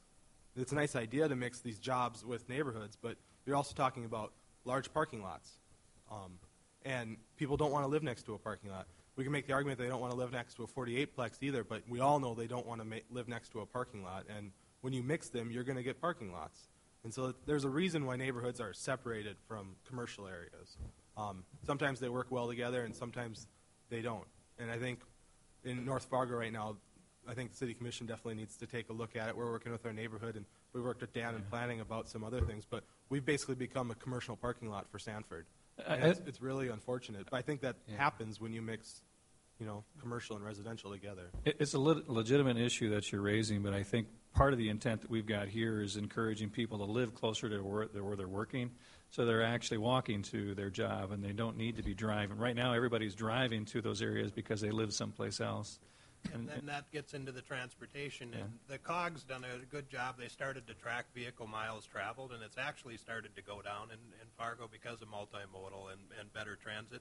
So, your point's legitimate the way things are, but if this plan comes together the way that we want, I think Bob could talk about how Mayo integrates into their downtown. Yeah. But a lot of those cities... Maybe you can tell them about Tony Knauer. A lot of those cities have the benefit of being round. We don't have the benefit of being round. We're long and skinny. This idea of working close to where you live is great. Wish we all could walk to work, but the truth is that the way our geography is, we're long and skinny. The idea that you could work close to where you live isn't always a reality. And it's not absolutes, It's, Yeah. you make some moves here and there, and it's dynamic and it's adjustable according to how we plan. I mean, between our geography and our climate, it's very difficult. It's much more difficult here than it is in a lot of areas. I think for the sake of time, if we could maybe try to cover a couple of these other big ideas, the all-season trail loop, celebrating the river, and these regional recreational destinations. We've got those listed here as well, and maybe open a conversation there for another 5-10 minutes, and then I guess we've got some questions that I want to ask. Really, are there things that we're maybe missing in terms of the big picture?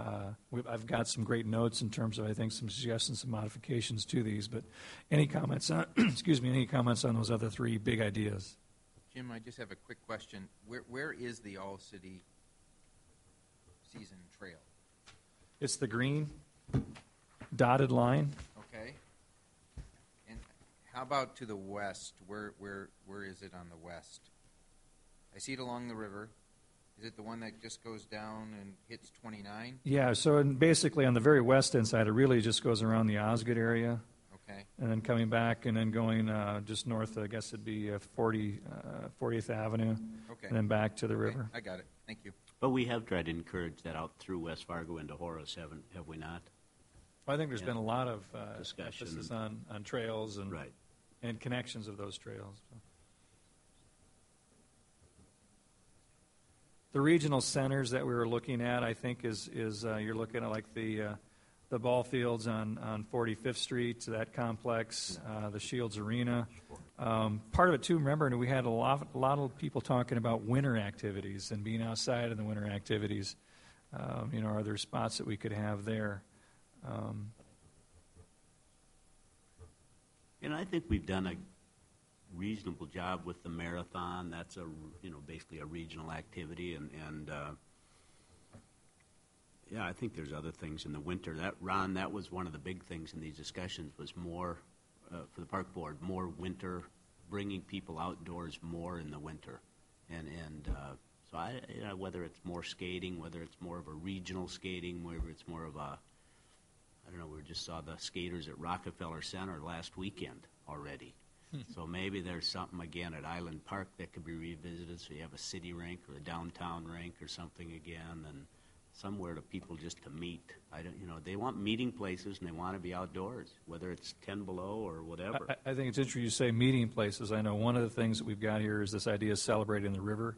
We've got a couple of spots that we're showing that I know one of the areas that we've talked about for a long time is in the downtown area, and actually opening up, maybe second all the way down to the river and having that interface with the river where you're festivals or whatever may be going on, and I could see that as something that is very important to our community, just addressing what you were talking about, Brad. So I was just going to add off Commissioner Wimmer's comments, but to the park board maybe. I can't remember where this came up. If it was at one of these meetings or at our setback meetings or base flood elevation meetings, but with all the retention ponds we have in town, these big ponds in every development now that catch rainwater, but in the winter they're just frozen wastelands kind of.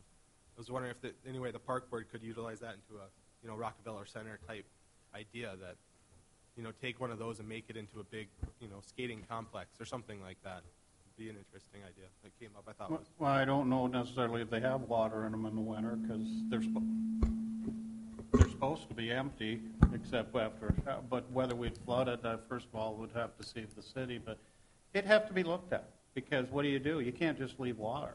Somebody's got to get in and move the snow. Somebody's going to have to flood it, or you can't skate on it. Right. And then somebody's going to have to pay for us to do it. I mean, there's issues, but yeah, you could do a lot of those. I mean, the downtown skating park, and Brad knows that from his years being on the park, has been talked about forever. Or not a skating park, excuse me, just a skating rink. But it never seems to happen because there's only one place that it could go, and it's difficult to put anything in Island Park area because nobody wants any changes. But there's things, you know, those are, what Rock said, they're little things. If they can fit into the plan, of course. Because there isn't really much cost to them. There is some, but little projects like that are easy. And there is a call for artists we got a grant, Fargo got a grant, and Nicole Crutchfield and Plains got a call out for artists, and they're going to solicit ideas for incorporating art into a couple of these retention ponds, and some of those ideas might come forward out of that too. Mm-hmm. You know, it's a neat thing that's coming out of Go2030. Mm-hmm. I was just going to add that this is a tactical solution, but it is one that's present, and it just needs to be adhered to once the decision makers agree on the emphasis put on it. But that is simply, we have lots of trails, we have lots of city-owned sidewalks, if you will, that come a certain date or a snowfall, don't get plowed, don't get shoveled, and so where you would think we would be encouraging our citizens to get out and walk, they're looking out going, well, I'm walking on the street because these aren't plowed. And if Ben was here, I'd ask for his input, but it's whether it's a city, a park. But some of the trails are plowed. Oh, absolutely. I'm not at all suggesting that not all of them are. But I do know, like, we're out in Osgood, and that's a sort of a questionable area. Who covers it? And it's pretty far out there, and sometimes it doesn't happen. And there is where you want to ensure that the citizens know that, within 24 hours of a major snowfall of some sort, those are at least plowed. Now, I as a resident or my neighbors, we have to shovel our sidewalk, no doubt. And boy, you would hope that your taxes are being used to plow But those some of that's trails. jurisdiction. We don't own all the trails. The city owns some of the trails. Yeah, absolutely. But I think part of it, and it's not necessarily defended, but explain it, the trails of the Fargo Park system are looked at as recreational trails. They're not meant to be part of a transportation system. At least that's not the mindset. They're not really designed, we want kids to use them. So that being said, they're not on a priority list when it comes the plows and stuff like that. I mean, you're going to plow the parking lots, you're going to plow everything else. We do have sidewalks that we have to plow because of agreements and stuff. And I don't think there are, you would have to visit with staff on that. I don't think they plow them all. But it's not going to be a priority because it isn't part of our transportation system, or it never has been. And that's something that can be addressed in this. If that's what the city wants, do we incorporate that in? Some of them don't fit, but some of them could. But that they're looked at as a recreational trail at this time. And it is, like you're saying, it probably should be explored with this because it is one of the things that there was a pretty fair amount of feedback on Mind Mixer that people would like to see more year-round recreation opportunities, and I think that kind of goes along with it, is being able to use some of the same facilities and I in the think that winter just than they do really in the would summer. be a coordination and, where does this go? What do we want? This trail is looked at as a priority into this system, and it all can be prioritized. It's just looking at, it would be, I'm sure there'd be an openness to it. It needs to be a plan, and obviously that's part of what this is about. How do we incorporate all this, and what do the people want?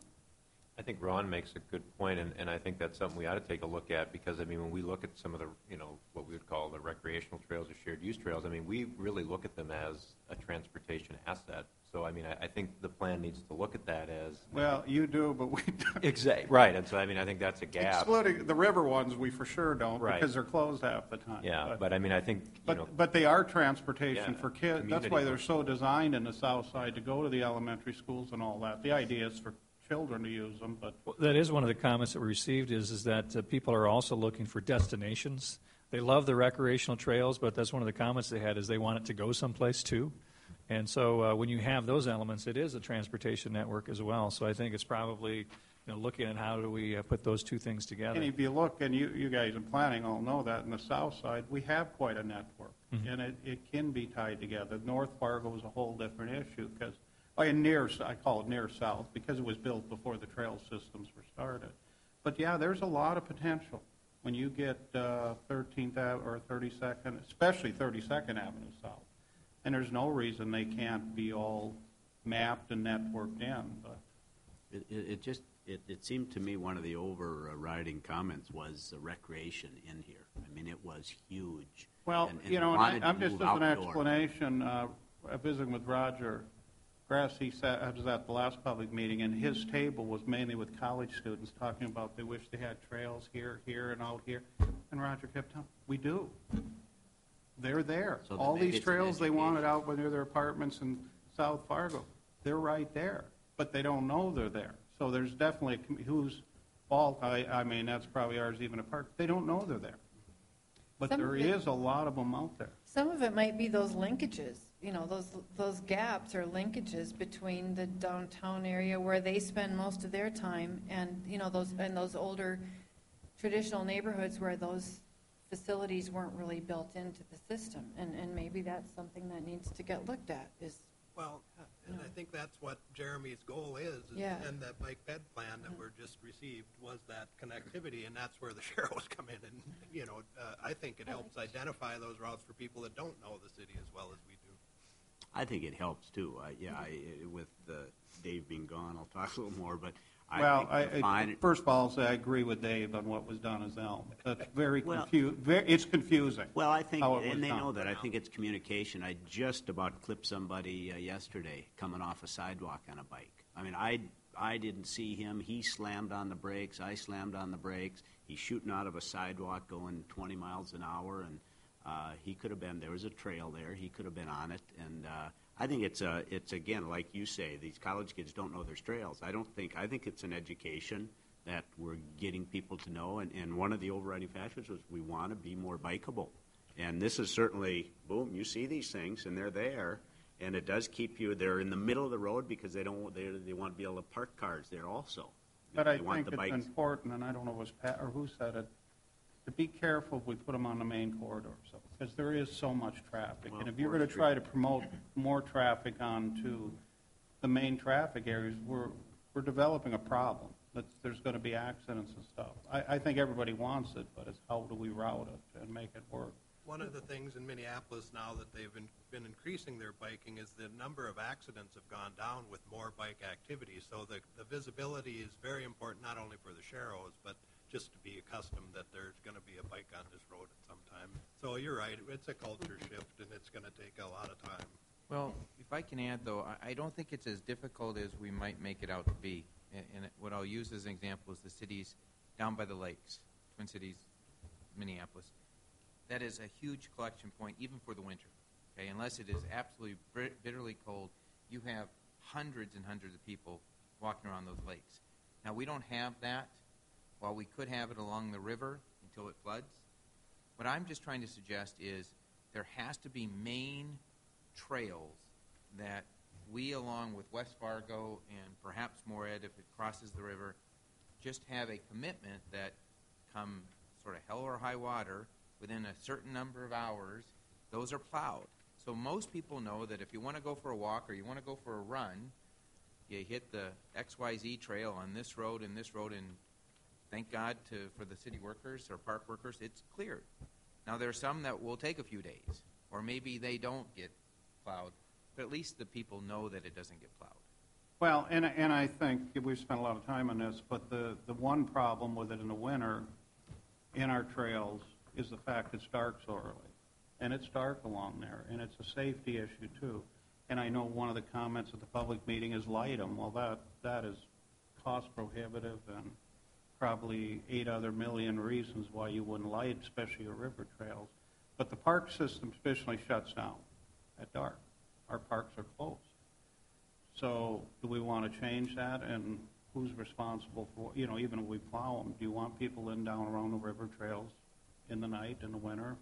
I mean, I know they have a free choice, but But if something happens, who's the complaint's going to come back to? So, I mean, there's a lot of issues. I'm not against it, but I think it really needs, it's part of, There's a kind of a model. The whole thing. How do we incorporate it so it makes sense? And how does it really become part of it? Ron, I think one of the things, and that's why, again, and you haven't commented yet, so I'm anxious to see if you do or not from Davies, but I think, again, we go through the group and we got all these 50 and 60-year-olds making these decisions and these rules, and it's going to be these 20, 30, 40-year-olds that are asking for these things, and I think these things are going to have to change. I think our mindsets are going to have to change, whether it's on the city commission, the park commission, but we got all these old fogies making these decisions on what's been going on for 30 years, and the young people want something different, and I think there's a clash there, and I think they need to speak up more, and I think they need to be more demanding, and they may need to say, yeah, but you don't need to spend your money here anymore. That's gone, but we do need to spend some money here, and I think that integration has to happen pretty soon to make Fargo, again, in 2030, what these guys want it, not what we want it to be like. And I think there's got to be change. And if there's not change, Fargo's not going to exist in the manner the young people want it to be in 2030. And I think it's more drastic than us 50, 60-year-olds think it is. I think it's much more drastic. I'm glad you developed a class for yourself. And if we are talking about like trails and stuff, like what was said before, they have to lead somewhere. And that goes along with people knowing that they're there, too. Is if they're at a key point, if they lead to a key point, people are going to know they're there more so than a lot of trails here in town that'll just go through places that really aren't of interest. If they lead somewhere, people are going to, it'll be more busy because people flock to it more. And, I think that's something that the trails do need to work on in the city, and that I've noticed as a theme, that, yeah, if you want them to be more cost-effective, you better have them lead somewhere instead of people, what do you use them for, really? I mean, aside from getting somewhere, And even when you're out for exercise, sometimes you actually want to have a destination in mind, encourage the kids to get out on the bikes and go somewhere, If we're talking about 9 or 10-year-olds, There's a lot of districts in town that people will have to be walking on just the sidewalks of the districts if they want that exercise. Well, why not have trails that'll lead to somewhere that, like you said, that they want to have a destination to? And I think that encourages health as well as kind of building on. Well, we're 5-2, so I think we need to wrap it up. I want to thank everybody for the good dialogue. I think we got a lot of great comments. I do have the comp plan outline. Everybody's got a packet of that. If you do get some time, I certainly would appreciate it if you want to take a moment and read through that and provide some feedback to the technical committee. I think that would be beneficial. Before you leave today, the little yellow packet that you've got here, this is an exercise we did at the last public meeting that we had. All the key initiatives are up against the wall. I think we've got 36, 37, something like that. And you've got 15 beans in your packet. And we'd like folks to maybe take a moment before you go out to drop your limited resources in the key initiative that you think would be a top priority for you. We've got the information from the public meeting, and we'll let folks know, probably through email, how your guys' maybe priorities rank compared to the folks that attended the meetings. Our next speaker that we've got coming up as well is Rebecca Krinke. She's an associate professor with the University of Minnesota. She's a landscape architect and sculptor, and she's has an active art studio that practices and explores issues related to the body and space. That's on November 8th here in the Commission Room at 7 o'clock. Good. Thanks. Thank you. Thanks for